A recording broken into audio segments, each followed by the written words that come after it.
بسم اللہ الرحمن الرحیم۔ السلام علیکم۔ سعودی اردو نیوز چینل میں آپ سب کو خوش آمدید کہا جاتا ہے۔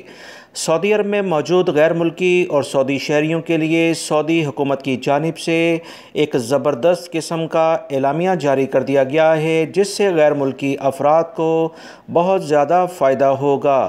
وہ غیر ملکی افراد جو فیملی کے ساتھ سعودی عرب میں مقیم ہیں، سعودی عرب میں ملازمت کے سلسلے میں آئے ہوئے ہیں، ان تمام لوگوں کو اس اہم اعلامیے سے کافی فائدہ ہونے جا رہا ہے۔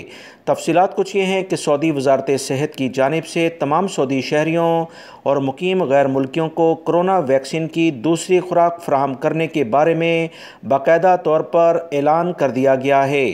اس میں عمر کی قید نہیں، ہر عمر کے گروپ کے وہ افراد جو پہلی خوراک لے چکے ہیں انہیں دوسری خوراک فراہم کر دی جائے گی۔ وزارت صحت نے ٹویٹر اکاؤنٹ میں بیان میں کہا کہ ہر عمر کے لوگوں کے لیے کرونا ویکسین کی دوسری خوراک سعودی عرب میں دستیاب ہے۔ فری میں یہ تمام فیسلٹی سعودی حکومت کی جانب سے سعودی شہریوں اور غیر ملکی افراد کو دی جا رہی ہے۔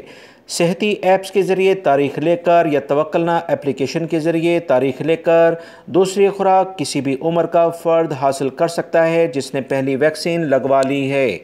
سعودی وزارت صحت نے ویکسین کی پہلی خوراک لینے والوں کے لیے دوسری خوراک پہلے ملتوی کر دی تھی، پھر اس میں عمر کی قید رکھ دی تھی، مگر اب اس میں عمر کے لحاظ سے بالکل چھوٹ دے دی گئی ہے، لہٰذا تمام غیر ملکی افراد فوری طور پر کوشش کریں کہ اس دوسری خوراک کو یعنی ویکسین کو لگوا لیں۔ یاد رکھیں سعودی عرب میں اس وقت 1.25 کروڑ کے قریب غیر ملکی افراد موجود ہیں۔